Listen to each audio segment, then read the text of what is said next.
Hi, everyone. Thanks for tuning in today. I'm Aileen Crotty with the Film by Bike Film Festival, and today we're going to be talking to Maria Boustead from Po Campo Bags. We're excited to have her in the studio today to talk about her journey as someone who creates a beautiful, stylish, functional bag for your bicycle. She is a dedicated cyclist who enjoys being on her bike and riding around New York City.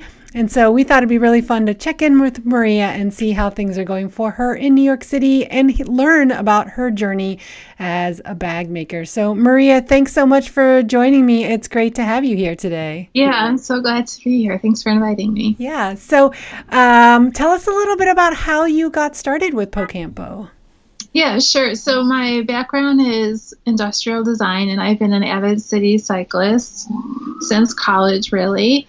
And I kept wanting a better way to carry things on and off my bike. It seems pretty basic, but I remember this morning in Chicago. We have these horrible winters in Chicago. It was like one of the first warm spring mornings, and like riding your bike on those days is just so irresistible. And I remember being like, oh my God, it's such a great bike morning. I can't wait to bike to work. But then thinking about all that I had ahead of me at work, just like meetings with clients and things, I was like, okay, I can either bike or I can carry this bag that I need for this day I have planned. And it really felt like I was being forced to make this trade-off. It's like either I get to bike or I get to have the right bag.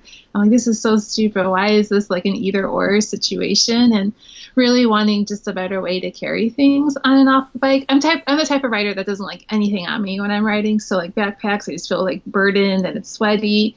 And then the bags that attach to bikes, like the more traditional touring panniers, they're not really meant to be taken off the bike and used as your normal bag throughout your day. And I was really looking for something with that versatility. And when I couldn't find it out on the market, I thought, I can just design that myself. And seeing how more and more people were biking for transportation all the time, I just felt like there was a need to have more kind of like crossover lifestyle bicycle accessories that weren't available. And when was that you got started? Well, I had that idea the summer of 2008. And so then, I know it seems like a long time ago now.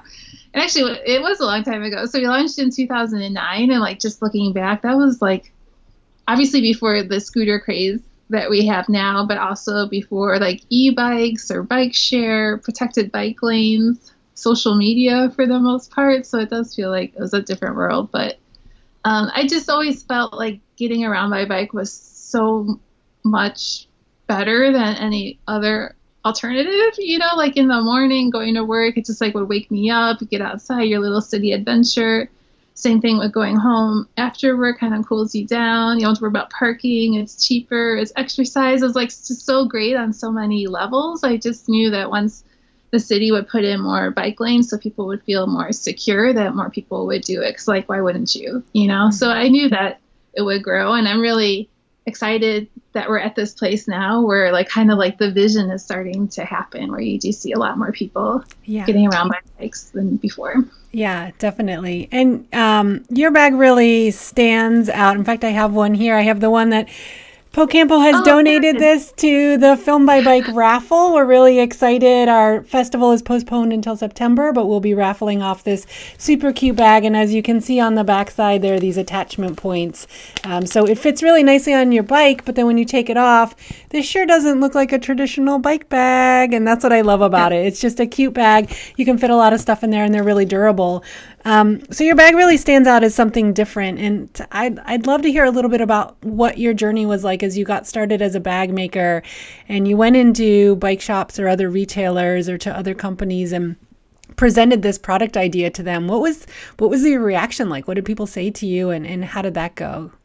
Well, I really wanted something really different. It kind of felt like all the other bike products out on the market, it was just kind of like bike dudes designing things for other bike dudes like them. Like I can just totally picture these guys in their office picturing the biker and picturing themselves, because there wasn't anything out there that like spoke to me or any of the people I was riding with. So I really did want to make something different, and really that kind of the on the off, that transition part, that was really what we were shooting for. So like when it's on your bike, it totally works perfectly well as a bike bag. Like it's functionally built for that usage. It's really durable, it's water resistant, it has reflectivity on it, but then that you could also use it even on days that you're not biking and you wouldn't feel like you had this weird bag with you. And I still think we're the only bike bag that you would use if you weren't biking that day, so really like wanting both of those things. I would say once we had our first samples made, and I did totally old school door-to-door salesman, just going into all the bike stores in Chicago. And I would say actually most of them were super excited about it, because it was different. And they could see that more people like me were riding and that their products that they had available wasn't like for this new kind of rider. So we felt very encouraged just with my cold calling that I think that first summer we got into 12 of the local bike shops, which I was really pleased with. Yeah. But there was more like, that was probably the high point. We did have a problem with the sell-through with bags, which means that they just weren't selling as quickly as we and the bike stores wanted. When we started, we were making the bags domestically in Chicago. And so the price point was definitely higher. I felt like it was a decent price for the quality and that it was made locally. But when the competitive product was just kind of like this cheap stuff made in China, it was such a big difference in price, and so it felt like it was just too much. So we had to kind of working on the product to bring the price down, try to make it fit more into the bike shops. And sometimes it would work, but sometimes it wouldn't, and like the environment of a lot of bike stores aren't really like shoppable, like you don't want to go in there to browse stuff with your friends and like try it on and see how it looks with your outfit. It's more kind of like very transactional feeling, like you go in to like get your tire patched or whatever, and you're not really there to like kind of explore and browse. And I felt like it wasn't always the best environment for it.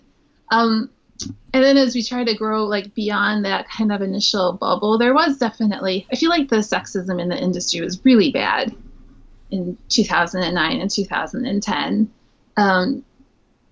It was just, could be kind of nasty sometimes. And I remember going to Interbike that first year and being just like shocked how most of the women at the show were like in bikinis or spandex handing out samples of granola bars. It was just really astounding. And definitely had some very rude things said to me, but whatever, you can put those away, I would say that I just kept kind of pushing with the vision, and wanting this product to exist for these customers that I was designing it for, and trying since then to find the best avenue to get it to them. Yeah.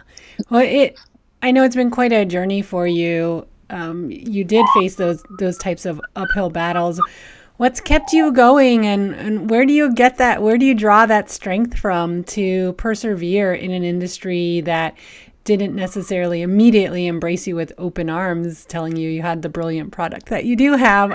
What inspired you to keep going, and that allows you to still be here to this day?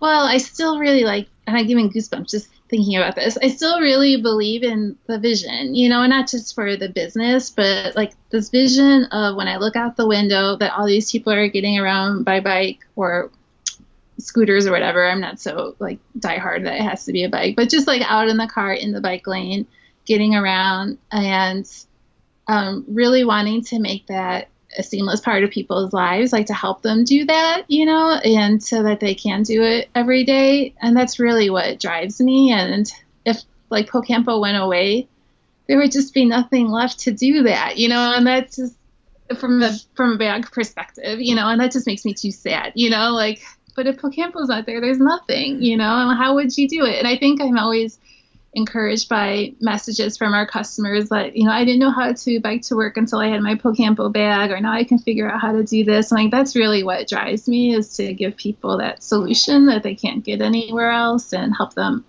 integrate biking into their lives for sure. That's so great to hear. And what have been some of your favorite moments as a company owner, whether that's been events that you've been to or other experiences you have? What have really been some of the highlights for you? Oh, I think just talking to customers, like how I just said, and they, relay back that the bag has made a big difference to them. One of the more recent ones that happened was here in New York. I was getting on the subway and a woman got on right before me. She had a Po Campo bag, the same one that I was carrying. And I was like, hey, nice bag. And she's like, I love this bag. I'm like, well, I designed it. She's like, oh my God. And then she said, this is my most favorite thing I have ever owned. I was like, wow. That's awesome. You can't ask for a better compliment than that when you think about how many things somebody owns in their lifetime. I'm like at the top of the list, or not me, the bag, but I feel like that was just like the best compliment, that and she won the Bike to Work challenge at her office. And she's like, I wouldn't have been able to do it without this bag. So that always makes me feel really good. Definitely the connection to the customer. And I'm also proud of sticking with it for so long, for sure. When we launched in 2009, there was a lot of like little businesses that launched at the same time. And it is cool to know, like, through all the ups and downs and just working with the bike industry or not with the bike industry and all the changes that have just happened in the last 10 years with how we communicate and buy and sell products, that we've kind of have always kept our heads above the water and kept growing. It does make me feel proud to know that I have that resilience within me and the company to keep pushing, especially now, again, major setbacks, but. Yeah. And as you should have that. That's it's really impressive what you've built. So today, folks, we are talking to Maria from Po Campo Bags, the designer of these awesome bags that are functional, stylish, fit on your bike, and look great off the bike.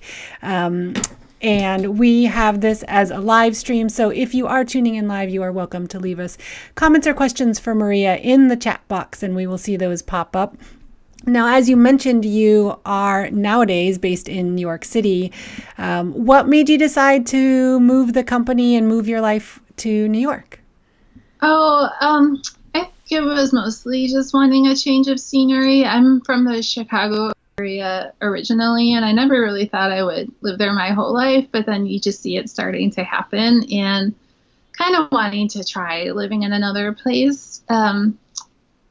And I always really like the energy of New York. I feel like people come here to like do something and really wanting that kind of wind at my back that you get here. People have a lot, it's common that people are here to like work on some kind of passion project. And so to be able to have that momentum and help each other out and kind of keep striving for the next thing, I think that's really helpful just as an entrepreneur, to just kind of have that energy around you. I'm also enjoying, I guess I didn't realize like what a Midwesterner I was until I left the Midwest. And just some of the encouragement to just think really big here, like when I first moved out, tell people the vision, which I thought was like the huge vision. And they're like, yeah, okay, that's good for next year, the year after, but then what? I was like, then what? That's it, But now, like, just kind of having that influence around and having people with just dreaming really big dreams, I kind of feel like I get swept up in it too. And I really thank New York for that, giving me that boost of confidence to think big. So as we're recording this, we are in the midst of the coronavirus epidemic, and I'm curious to hear from you as a cyclist based in New York City. What is life like there? What's going on there? How are you feeling? And what is the world like for you in New York City right now? Well, it keeps escalating, so I would say I'm feeling like less and less interested in leaving my house every day that goes by. We are still like allowed to go out and bike. I think the important thing is to practice the social distancing and like not touch too much. And then obviously when you're biking, that's pretty easy to do. So I still been going out to go for some bike rides just because I kind of miss having the wind in my hair and just the freshness and kind of the contemplative feeling that biking gives me. It can be very soothing and definitely helpful at these times. Just being in the city, there's there's a lot less traffic and a lot less people out. So I find that I'm taking just the main roads a lot more than kind of taking the paths just because there are less people there. But also then at night, it feels very eerie and I feel like more vulnerable than I have when it was much busier. I never really thought about how all those cars and people just kind of give you this feeling of comfort that people are around. And the other night I biked home kind of not late, like 8:00. So not late, but it was especially in lower Manhattan, like a ghost town, And so then I felt like, well, who's out right now, and if something happened to me, you can't just scream. Nobody's here to help you, So I do feel, it does feel a little bit scarier that way.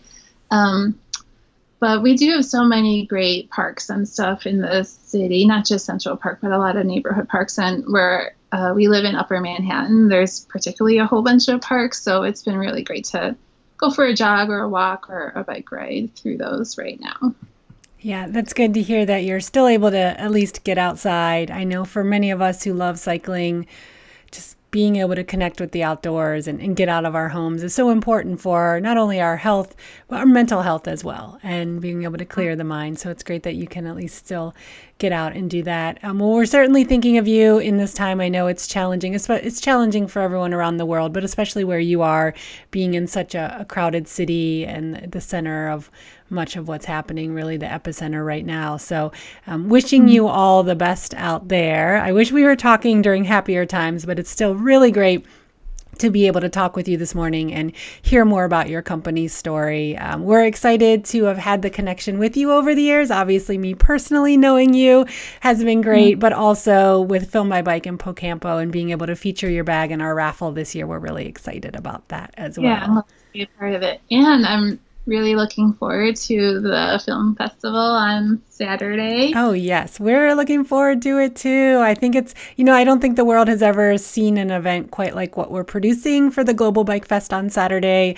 And we really wanted to rise up and showcase some innovation at this time of challenge and showcase that when times are tough, the global bike community stands united and that we are one. So I think it's going to be a really neat event. These interview series that we've been doing leading up to it has certainly been a great primer to kind of get us ready for what's all going to go down on Saturday. Yeah, great. So it should be good. Well, Maria, thank you so much for joining me today. It was great to hear from you, and we look forward to checking back in with you over time to see how things are going. When you have new things happening with the company, we'd love to chat back with you again and hear more about what you're up to. I really appreciate you joining me this morning. Can I make a little announcement? Yeah, please do. We just updated our website a couple weeks ago, and we have all new products. And today, just today, is 20% off, kind of like an April Fool's no jokes sale. So everybody who's watching, go to www.pocampo.com to check out the new site, all the new products, the handlebar bag that Aileen showed, that's called the Kinga handlebar bag, that's up there. And everything's 20% off today with free shipping. And we've got a link to Po Campo down below in the description of this page. Today's April 1st, so if you are tuning in today on April 1st, you can take advantage of that discount. So Maria, thanks so much for joining me today. I really appreciate it. So we've been talking with Maria from Po Campo Bags, and she is part of our live talk interview series. Coming up later today, we're going to be talking with Armando Luna. He is a stalwart bike fun participant here in the Portland area. He goes to bike events like crazy, but right now during the coronavirus epidemic, he's unable to do that. as are many other cyclists. So we're curious to talk to Armando what life is like stuck inside as someone who so much of the fabric of his life is being out at events with others. We're also excited to be talking on Thursday with Jason Hall from Ride Detroit and the founder of the Slow Roll movement in Detroit. He's got so much going on in the bike culture of Detroit, so we can't wait to talk with him. We're also going to be talking to Catherine from Yay Bikes in Columbus, Ohio, and Vicki Armstrong from Bike Walk Tompkins, as well as tons of other guests. We're really excited to be talking with folks and learning more about what they have going on in their bike cultures. We're Film by Bike, the bicycle film festival. You can find out more at filmbybike.org. And thanks so much for tuning in today.